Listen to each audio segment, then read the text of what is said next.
El 80% dels malalts de fibromiàlgia pateix trastorns del son. A l'Hospital Taulí de Sabadell ho han investigat.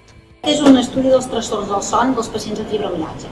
Els trastorns del son en aquests pacients són sumament freqüents. Pràcticament el 80% de malalts ho expliquen. Diuen que tenen un son superficial, que es desperten molt sovint, que es lliguen amb la sensació d'haver descansat. I aquest estudi pretén això.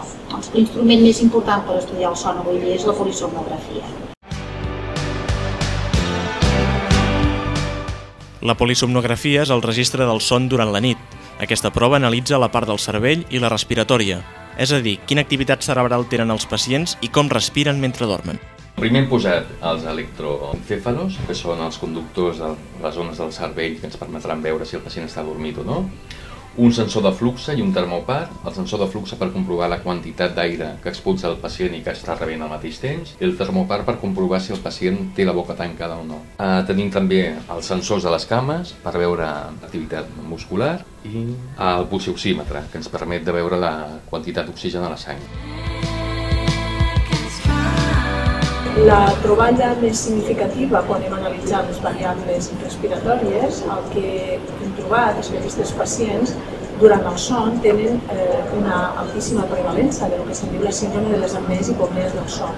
Vol dir que es produeix un tancament de la via aèria durant el son, de manera que respiren amb una pitjor qualitat.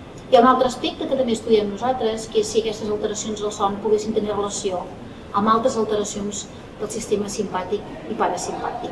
I això ho fem a través del Holter, que és un estudi del ritme cardíac durant 24 hores que ho fan els cardiòlegs. Cardiòlegs, reumatòlegs, pneumòlegs, neuropsicòlegs i neurofisiòlegs són els que participem en aquesta llei.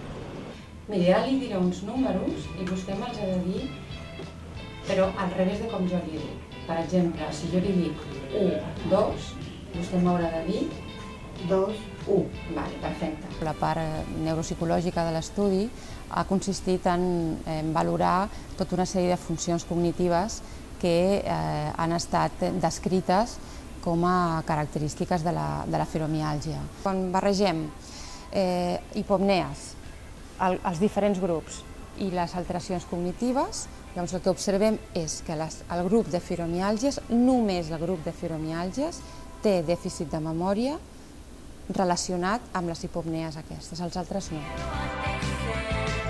Aquests són els resultats de la investigació d'una malaltia encara poc coneguda.